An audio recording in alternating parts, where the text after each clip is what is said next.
Luke, can I put you on the spot and ask you to just give a little bit of an update of what or a little bit of a reminder of Yep. what we talked about in that session? When I could barely remember my own name, let alone what we were talking about. I was heroic that day. You were not in a good way that day, no, for sure. No. And I think I can barely remember it. Yeah, and yet still we managed to deliver it, and it has still resonated, and I'll explain why it's still resonating in a second. Yeah. But I think you and I had obviously been in touch. We'd been talking for a while, and I'd been finding it frustrating in the role I was in at the time, trying to get the business to understand how to embed kind of data protection principles and go about applying it in all the processes and the work that they're doing. Because as you've said, but I'd had so many people say to me, I didn't want to come and speak to you because I thought you were going to stop me doing what I wanted to do. And of course, that's not the truth. That's the furthest thing from the truth. And so we talked for a while, and then put together this kind of, at the time, I'll call it a hard skill set of additional requirements that we felt data protection professionals needed in addition to their data protection, legislative knowledge. Things like business analysis, things like project management, things around stakeholder management, just to try and almost reposition their position within an organization to kind of like an enabler kind of function, rather than, the function that sits possibly over with the legal team, and people don't want to go over there just in case they get told you can't do something. And I had one particular example where we were trying to, in that role, do some sales of some particular product. The process had not been developed properly, but there was a whole heap of data capture going on, and not talking to them about data protection, but talking to them about helping them do the analysis of what types of data and why they were capturing the data. So you're already sort of introducing the principles of purpose, but without actually saying we're now meeting a legislative requirement from a purpose principle kind of scenario. Helped to put that process in place in a much smoother fashion. And I think we then thought, actually, we kind of need to do two things. One is try and talk to the community and see if what we were saying was valid and held true, and equally get their feedback about how to go about repositioning their role and bringing out what we called in that presentation the superpower. Right, our superpowers are we don't just understand the law, right? We are spread across the whole organization, so we actually are in a really privileged, almost unique, and yet sometimes difficult position of understanding all the facets of an organization, be it from the marketing team, the legal team, the finance team, your HR or people services team. We're looking at all of the personal data that's going on there, and we're seeing how all of those things interact and connect. And so actually you're almost using those skill sets that you don't probably know you've got. Right. And so it was just a way of kind of drawing those out and getting people to recognize them. And so that was the basis for our Blocker to Builder presentation at Privacy Space, which was nearly 2.5 years ago, which seems like late yesterday, but yeah. Crazy. Thank you, Luke. And it did go down well, didn't it? Well, we had it did. So sorry, I'll just back that up. So we've got some training going on currently internally, and we've got Ralph doing our training, right? And he still in every session talks about Blocker to Builder, and he's still sort of saying, and I credit Luke for this and Claire for this, because this was the missing gap. So it's good to know that's continuing to resonate and is now again part of that thinking when it comes to how do we get data protection embedded into an organization without talking about data protection. Almost the stealth making people's eyes glaze over and go, not that again. Exactly. And excuse me, So I would like to start with a little poll, just by a show of thumbs up or thumbs down. How do you feel if you are in an organisation, if you're a data protection officer, do you generally feel that you are seen as a positive force, or not a negative force, but a to be avoided, a to try and hide slightly from? So thumbs up for you're seen as positive, a thumbs down if you think you are maybe hidden from. Let's see what we are getting. And I'm not sure if there's a this You're anywhere. in the middle. Um, We've got some thumbs up, some middles. I'm going to say that. Hey, this is good. This is good. We've had a couple of raised hands. Is that as a good thing, or did you want to jump in and explain that it's complicated? Who was that?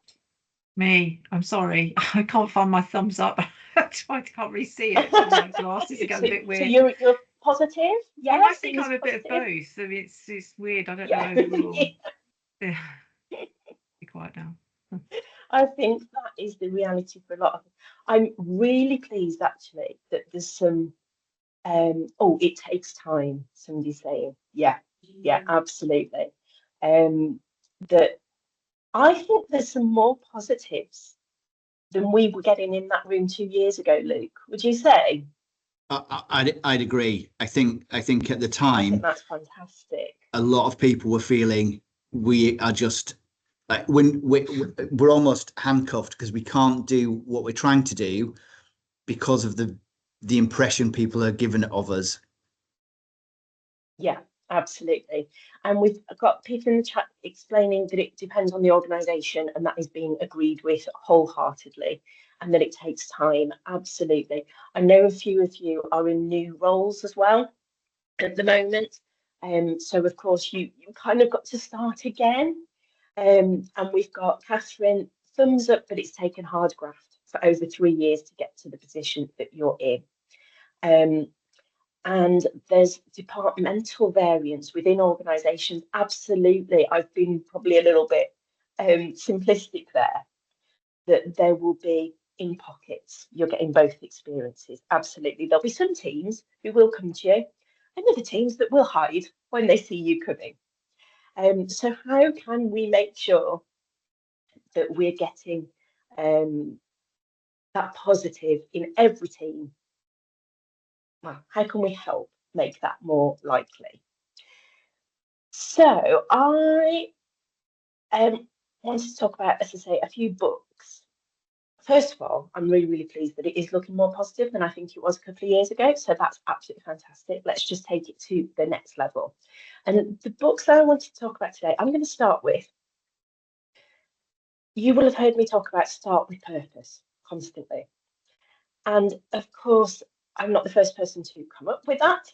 Simon Sinek beat me to it, and he's got Start with Why.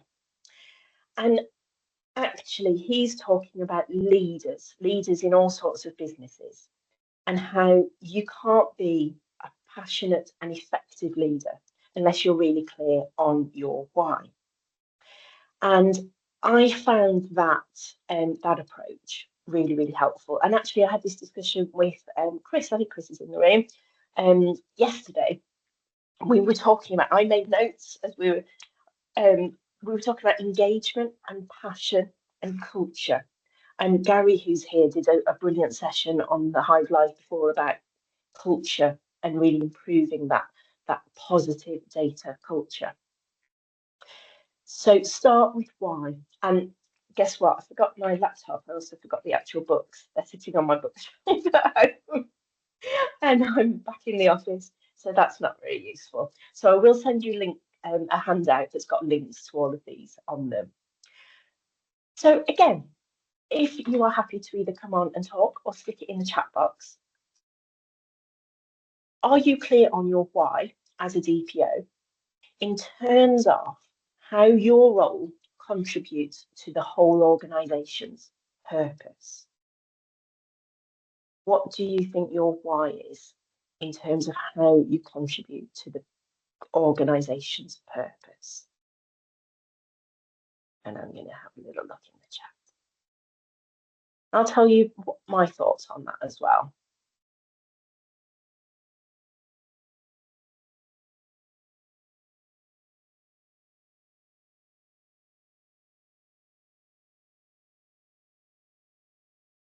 So I've just seen a message, a message that says, if the CIO wants AI, that positive mindset can drop. Ellie, yes, please. Do come and tell us about why, how, and what. I know that you know this really well. This is the golden circle. The golden circle. So we've laid it out as organizational clarity within our organization. So we have the company's why and the how and the what. And then what we've done as a department is that we've broken that down. So we've got the why, how, and what, which is what Simon Sinek talks about in terms of organizations to start with their why and then work out rather than working back in. He gives examples of like Apple and things like that. So what we do as part of our induction with every person that starts is that we allow them to understand what our why, how, and what is as in the data protection function. So our why is we believe everyone should be able to go about their business, not having to worry about how data is handled and whether it is safe. Doing the right thing should be second nature, not second thought. We talk about our how in terms of how we do that, which is dropping the jargon, listening and supporting each other, uncomplicating compliance, thinking differently, making it easier to do what is right. And then our what is leading by example, inspiring others to do the right thing with meaningful training, support, and guidance. So that's how we've kind of sort of expanded on the sort of Simon Sinek philosophy. Although I will say that I'll give a shout out to our CEO because he actually came up with that organizational clarity model that we have before Simon Sinek actually wrote his book about it, but he's obviously been very successful and done better. But in terms of selling that, he's done quite well with it. So, but yeah, that's what we've done as within the data protection function here. That's fantastic. Thanks, Ellie. And we're getting people saying some fantastic stuff here as well. That I love this. DPO acts as the bridge between technology, legal, and business objectives. I use that kind of visual of a bridge quite often when I'm talking about finding a lawful purpose. It's like you've got to get from where you are now over to lawfulness. What bridge is going to take you there? And I absolutely love that. Your purpose is to be an enabling function for the organisation. Yes, absolutely. And then you have multiple whys. Your personal purpose in your career, and then the company vision and mission and the employees. And that can be hard to balance. Absolutely. So I know a few people have moved role recently. And there does come a point where you have to put your own your own career maybe at the forefront. And if it's not working for you and you're not being seen as a builder and you are being labelled as a blocker, then maybe it is time to go elsewhere. I would never, and I know Luke wouldn't as well, we wouldn't ever want to just sit here and tell someone who's really unhappy in their role and isn't getting the recognition that they deserve to just keep trying. Eventually, you have to think about making that move if you really, really are stuck. I think you would back me up on that, would you, Luke? 100%. As I can demonstrate quite clearly from the last few years. Absolutely. But yeah, yes, and I think that's a really valid point, though, right? There are some organisations that are just not open to it. That, you know, some will talk the talk and then not embrace what you're trying to bring, and that is very frustrating. And Laura quite rightly there has used the term banging their head against a wall. Sometimes that is how it feels. And then back to Catherine's point, which is your career, you have to think about that. Then there's a point where that becomes you know, you're passionate about this topic, about what you're trying to achieve, you need to find the organizations that you can thrive in and make that difference.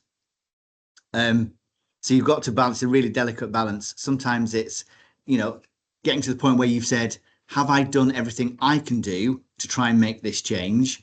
And then once you've accepted that kind of point, then, like you've said, clearly you're banging your head against the wall and nothing's going to change. And so you need to probably take your career requirements in as the primary concern.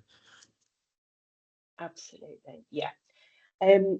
Yeah, we don't want to be banging our heads against the wall. Sometimes there might be days when we do, but when it becomes weeks of doing that, then, you know, we want to be moving on. And Dave's saying here, DPO should be the human embodiment of privacy by design and default by integrating themselves into the fabric of all the business does. What a wonderful way to put it. I absolutely love that. I love the bridge, and I love the integrating into the fabric. Just brilliant visuals from all of this. Fantastic. Simplifying, this is going crazy. Simplifying everything is really important as well. People are unnecessarily super scared of data protection. They are.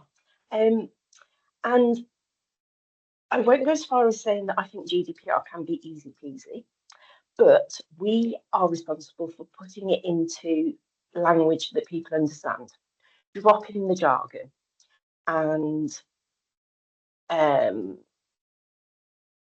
not just going, oh, article blah de blah says this, and, you know, using, like Luke said earlier, the language that the business is already using, the organisation's already using. If they're talking about customer journey, not talking about data subjects when it's a customer we're talking about, and getting onto their page rather than expecting them to come across to the article this and article that and recitals and all the rest of it. The core question is to shift the mindset from can we do this to should we do this? And then there's a swear word there that I don't think you meant to put.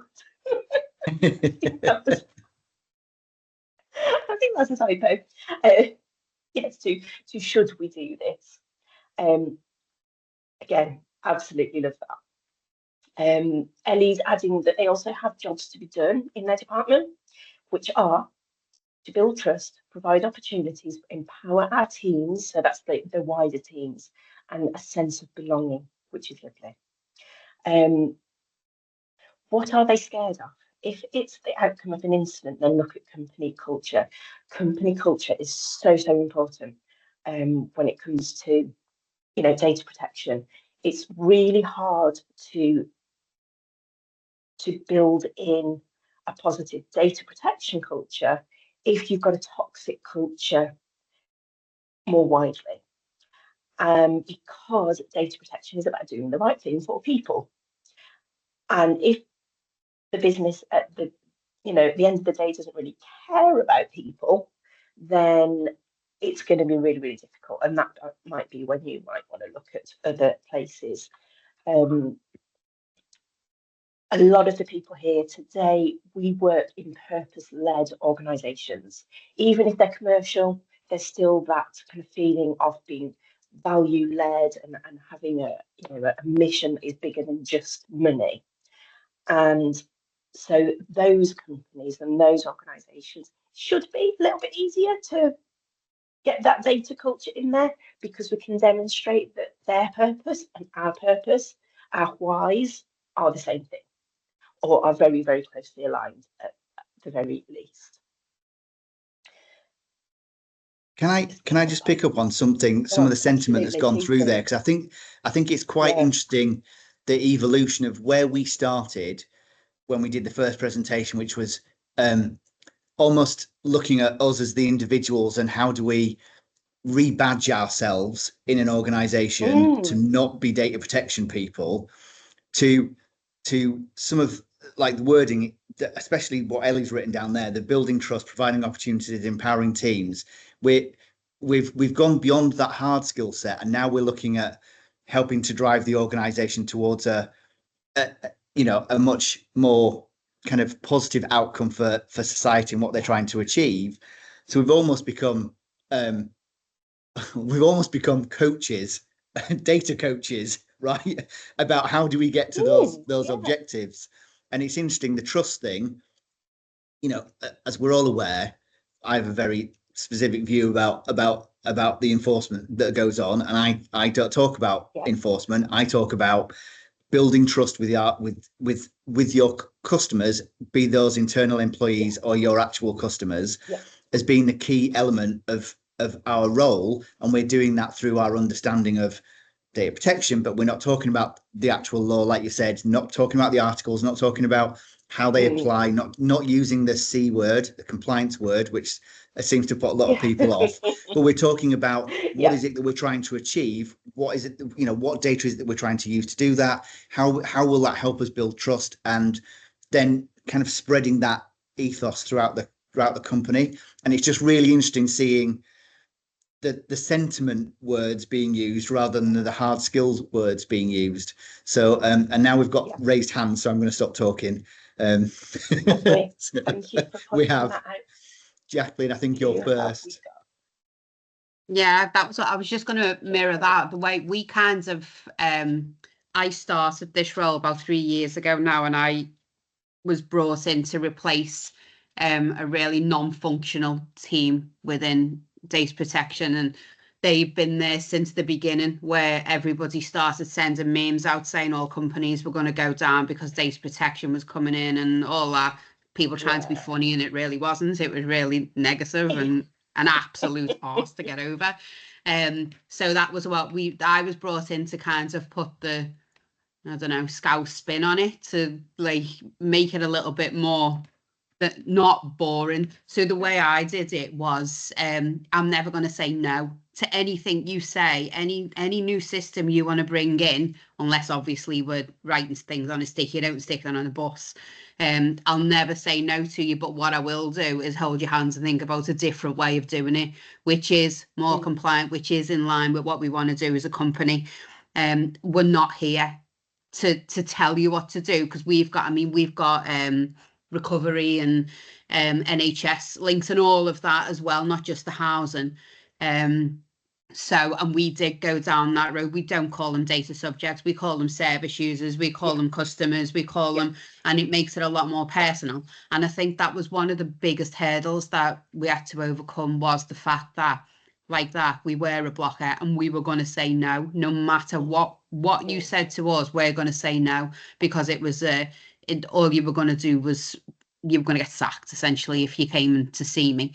And to the most simple things like the DPIAs, that was an awful thing to get people to even look at. And we had this 17-page DPIA on our internal system, and I remember coming in thinking, no way, someone's actually wrote that and put it somewhere, and I don't even want to read it, and it's my job. So we split it. So I did part 1 and part 2, which I think a lot of companies have done now as well. And part 1 is essentially what's your name, what you want to do, and what's the data that you're going to want to be processing. And that's it, end of that. And it's a nice introduction to say, look, this is about you. It's not about me. It's not about data protection. It's about you and how best way you can support. But that was our main thing. I'll never say no to you. Like the breaches, I'll never tell you off for breaching, because it already happened. I can't fix it. But what I can do is support you to make sure nothing else happens off the back of it. If your manager wants to shout at you, that's fine. But with regards to data protection, I can't fix what you've done, but I can definitely help you sort of make it a little bit better. But yeah, it was that. It's just flipping the mindset, isn't it? It's flipping it. Everyone says, what's in it for me? And you can then demonstrate to other people, well, what's in it for you, kind of thing. And what's in it for you is job satisfaction. You get it right in the background. All that work you do at the front to our customers, to our service users, that it's worth something. But if you drop the ball in the background and not accept help, there was no point in you doing that frontline role, because it's null and void kind of thing. But it was more about, no problem, I'm not speaking again. No, I love it. Thank you so much, Jacqueline. We've got Catherine next. Yeah, Hello. I just wanted to echo the points raised as well, and just add on that we rebranded data protection for the organization, and we had lots of help with marketing to kind of change that mindset shift, and ditch the word no. We did exactly the same thing. And we also ditched the terminology DPIA. What we actually said was, invite us to the demos and the kind of the initial steering group meetings and the internal discussions. We need to be part of that to do our due diligence, which is what we're doing, and we'll just pick up everything that we need. And we have more specific questions, we'll come to you. We won't ever go, right, now we have the DPIA part of the screening, because I can feel the eye rolls and people kind of run to the hills, and what we'll end up doing is driving a wedge between people, because they'll be like, oh my god, I really don't want to have to go through that. So we do it all, and we do the risk and everything like that. I'm also very clear with anyone that I speak to at the company, whether that be at the executive level or right down to kind of the more junior roles. When you will never hear me put on a KPI about being 100% compliant, and we'll never get to 0 reported incidents, and neither should we, because if everything goes quiet for a month, I am more concerned over that than 5 reported incidents in a month, because it's like the whole, the kids have gone quiet in the room next door. What are they up to? Something's broken. And most things can get fixed. You're not going to get in trouble. I will have issues if you are a repeat, offender almost, if you have done the training and you have done this and you've done that, and I have told you, and there is a policy and a protocol and a thing to follow, and you repeatedly bypass that because you don't, then we're going to fall out. Exactly. But again, that's not my call. That's for me to say, look, they've repeatedly breaching this part of the policy. You take it away, line manager and HR, and decide what you're going to do about it. But that's not for me to say. And what I don't want is to create a fear culture where people can't come to me. And going back to my comment on culture and knowing why people are scared, putting the survey out there to say, what are the challenges here? If somebody is scared to report a breach because they're going to lose their job, then how has that come about? That is a culture thing. That is there's a toxicity there that needs to be addressed. Absolutely. That's a toxic culture, a wide toxic culture. Absolutely. Thank you so much, and that beautifully brings me on to actually the next section, which is on measuring your worth. And really what I want to talk about there is not allowing your management or the organisation to put the wrong KPIs on you. I like a book called Measure What Matters by John, and I don't know how to pronounce it, Doerr, D-O-E-R-R. And he talks about OKRs, so it's objectives and key results. But it's very, very important that we do not have the wrong ones, whether we call them OKRs, whether we call them KPIs, whatever they are. It's so important that we don't have the wrong ones. Oh, did you lose me there? Am I still here? Yeah, we can hear you. Yep. There you Sorry, go. it went differently on the screen. So it's just really, really important. I don't want to dive into this, but it's really important that we don't have the wrong KPIs, and we don't have, exactly like Catherine just said, that we don't have somebody saying, okay, as part of your job, as part of being in the data protection team, you have to have 0 breaches, or we want 100% compliance, because there's no such thing. And if we've got 0 breaches, well, we haven't, have we? They're hiding somewhere. So I've seen on job descriptions for data protection officers that you are responsible for making sure the business is compliant with GDPR 100% of the time, and that we have no breaches. That's just impossible. So have a little look at your job description. Make sure you haven't got that. That's just my warning there. I just wanted to bring that up. Has anyone got anything you want to add on that, or I will just go on to the next bit? think we've got some chats with.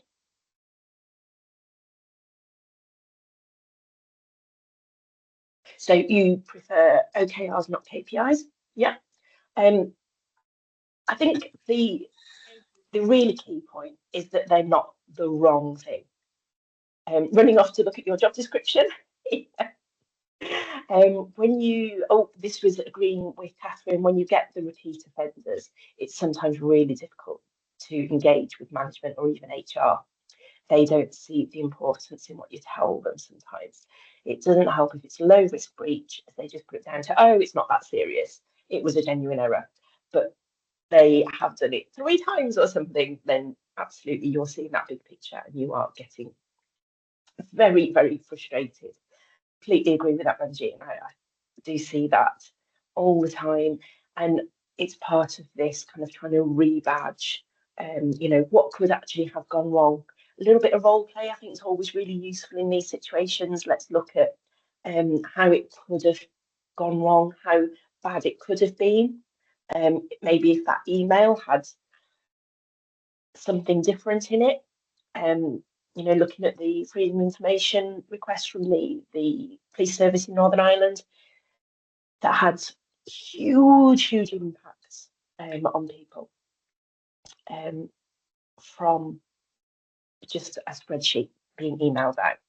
So yes, everybody is running off to look at their job description now. So just be careful on that.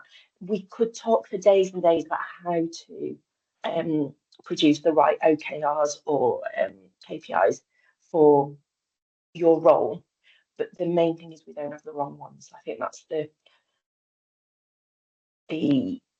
most likely thing that happens. Do you have OKRs, KPIs in your teams that you wouldn't mind sharing with us that are working for you, or ones that aren't working, so we can tell everyone to avoid them? Does anyone have anything that they would share there? I know, Ellie, you did do some work on that. There we go. There's hands up, Ellie. I know you've been doing some work on this. You mind coming in? Thank you. Yeah, there you go. Yeah, no, it is really important to find measures that actually you have control over, if you're going to be measured against them. It's certainly something that we've been discussing a lot internally. I think sometimes one of the most obvious ones to give an example is if any of you do simulation phishing emails, for example. A lot of people measure how many people clicked on the link and sort of were tricked into it. But when you're thinking about the culture and what you are actually training people to do, the training that you're providing is for people to follow the policy. The policy will be for you to report that email. So therefore you should be reporting on how many people followed the process in terms of determining how much your training worked and whether people actually know what to do when they identify one, rather than people will always, potentially click on a link if your systems haven't protected them in terms of stopping that email from coming through. So it's thinking about what it is that you're actually trying to measure, or what the underlying aspect is. I suppose in that aspect. Absolutely. So it comes back to purpose, doesn't it? It comes back to what is your purpose of this measure? Are you trying to focus on this negative thing, or are we trying to improve the overall performance? And what is the measurement? What is it going to drive? What kind of behaviour is it going to drive? So I was just going to mention on the training aspects as well, in terms of again looking at the culture aspect. So, a lot of people where they aren't hitting the measure in terms of knowledge checks or tests at the end of the training, they're quite often punished with repeating that training. You think we're trying to encourage our workplaces to be more and more neurodiverse, and perhaps sitting in front of a PowerPoint or taking an e-learning perhaps isn't the right training mechanism for them. So actually we should be taking sort of that training where it's people aren't managing to hit our pass marks for that training to be feedback for us, rather than rather than basically Okay. on the individual, and we reassess how we are delivering that training and what else we can do in order to be able to support that person's learning. Absolutely, love that. Yeah, yeah. And that just reminds me that one of the points in this book, the measure what matters, is we have to be careful that we're not linking the results to pay or bonuses. That if you have 0 breaches, you get a big fat bonus. Well, we're just going to hide the breaches then, aren't we? So it's been really careful about thinking along what behaviour is that going to encourage. Thanks, Ellie. I know that you've been doing some great work on that. Caro, hello. Hello, everyone. Hi, I'm Carol. I was just going to come in because I've kind of seen it from both sides, being in big commercial organizations and also being a regulator, actually responsible for trying to set some KPIs and how on earth we're going to measure this. And I think it is really difficult, and it does come down to what Catherine was saying about culture as well, and tone from the top. But I think there are kind of two ways to do it. One is the sort of strict metrics of how many people have completed a training, how many DPIAs did you do, how many days did it take to pass a project and things. And I think those can be really quite dangerous because they're very misleading and they're quite reductive in terms of what we do. But also, Yes. if you've got, you do 10 DPIAs in a week, well, 2 of those could be super, super complex that really should not have been done in a week. And then I've seen in big commercial organizations linking certainly bonuses and performance to commercials and company performance while setting your team's KPIs as reducing fines, reducing breaches. And there's almost contradicts. I know we're saying we're builders, not blockers, but if you're telling me that I am judged on we definitely never get fined and we don't want to take risks, commercially you're saying I'm going to get rewarded if we take loads of commercial risks, it can be quite tricky. So in the past, I've pushed for things like internal surveys of hopefully done as part of an omnibus survey across the company. So not a special, what do you think of data protection, but like a few questions in a general survey about company culture, like the employee survey, I think can be really good to try to boost engagement. And also surveys on how often do you engage with the team? Are you aware of the team? And how many projects have actually gone through the process? But always trying to keep these as almost learning metrics rather than strict performance KPIs, so that you're not focused purely on I've got to get my survey performance up, or I've got to get more people doing DPIAs, because you always get what you measure. So that's probably a really contradictory mix of different things, but I think to the point, making sure that your KPIs, if you have them, are realistic and they're geared to your why. They're not contradictory and they are within your control as far as possible, because otherwise, you're pulled in lots of directions. Absolutely. Thank you so much for adding that, Karen. It's just reminded me of a post I saw last night on LinkedIn from a former colleague, Paul Taylor, who is in housing. And he was talking about what we measure is what we focus on, even if it's useless. If we have decided that this is our KPI, that is what we're going to focus on. So we've got to be so careful about what we're setting. It does remind me of the ICO's KPI of closing a certain number of complaints in a certain time, or a certain percentage of them in a certain time. The behaviour that drives is going, no, it's not a problem, closed, move on to the next one. It's not actually helping get to the bottom of the problems if they are being judged on how quickly and how many they can actually just close. So that does concern me slightly, but we won't talk too much about about the ICO. Have I missed anything in the chat or any other hands on this point before I go on to the last but very much not least?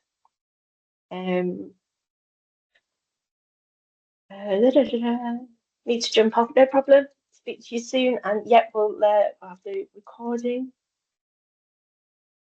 Okay. Oh, Jeff Barker talks a lot about comparing the health and safety metrics, especially in aviation, and the importance of reporting. Yes, I compare data protection to health and safety quite a lot. In a former life, I was a health and safety officer, and I still use a lot of the skills that I learned about risk assessment and then controlling risks from those days in the way that I approach data protection. So absolutely. When considering KPIs for a DPO, important to distinguish between the DPO's direct responsibilities and those that rely on wider business performance. For example, the DPO is responsible for providing appropriate training materials. The actual completion of training by staff is a shared responsibility. So true.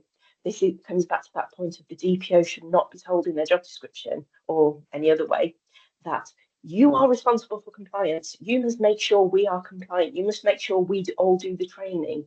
That's not your role. You need to split out what you can control, that you can provide the materials, but it's not your job to be chasing people with a big stick and saying, do the training, do the training. And then that comes back to Ellie's point as well, that if people are doing the training and then just really failing, well, is it their fault, or is it that we've done some not great training material, or that it doesn't work for those people? And reflect on ourselves that way. Absolutely. So the final book I want to share with you goes slightly against what Luke said earlier, that we don't want to use the C word, we don't want to say compliance, but I actually do want to talk about your year as a wildly effective compliance officer by the wonderful Kristy Grant-Hart. She is really active on LinkedIn and does some good little videos, which are great, but she also is so passionate about this topic as well. So it's not just data protection, it's kind of all sorts of compliance officers. It's governance compliance. She talks about anti-fraud, anti-money laundering, all good stuff. And it also, those kind of people have the same sort of, poor reputation that sometimes we might have, that, it's red tape, it's bureaucracy, it's there to be a pain, but actually it's really, really important.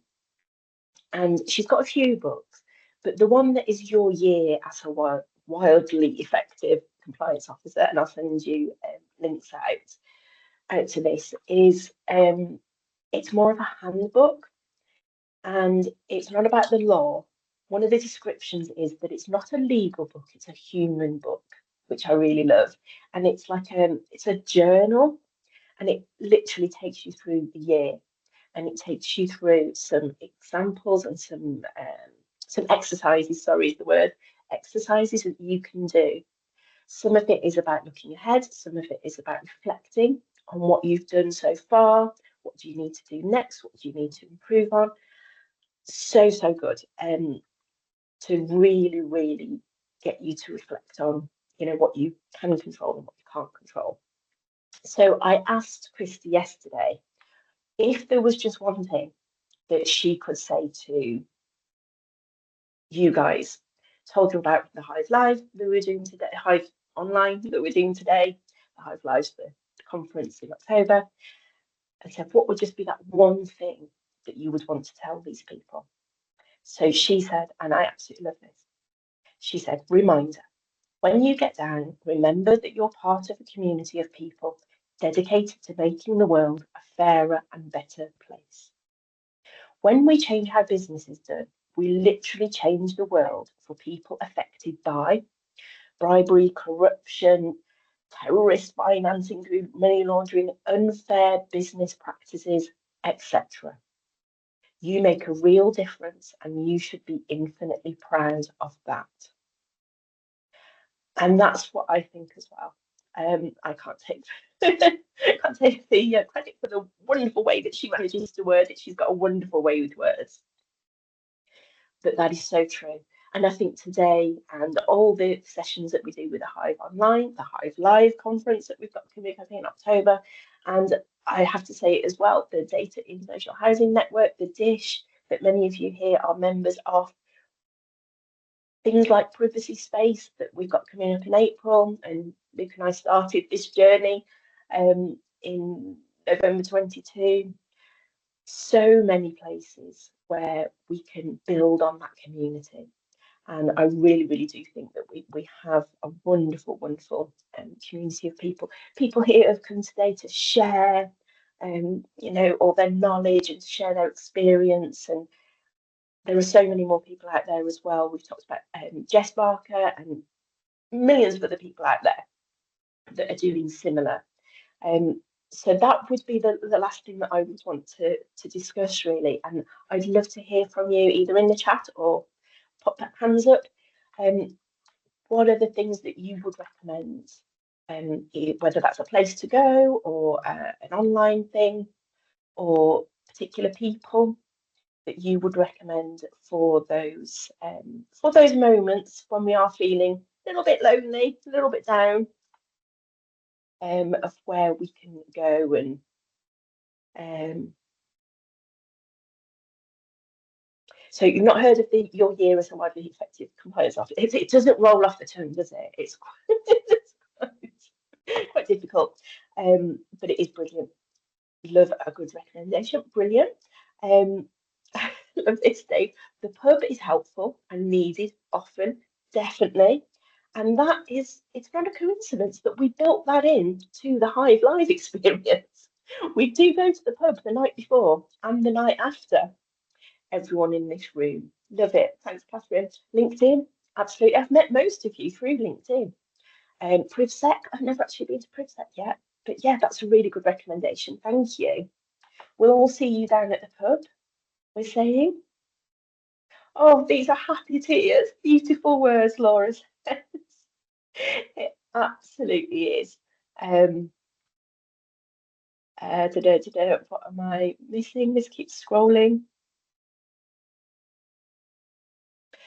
Always have colleagues in either your organisation or another organisation who understand your work, the pressures you have, and with whom you can have a really good therapy session to moan and let it all out.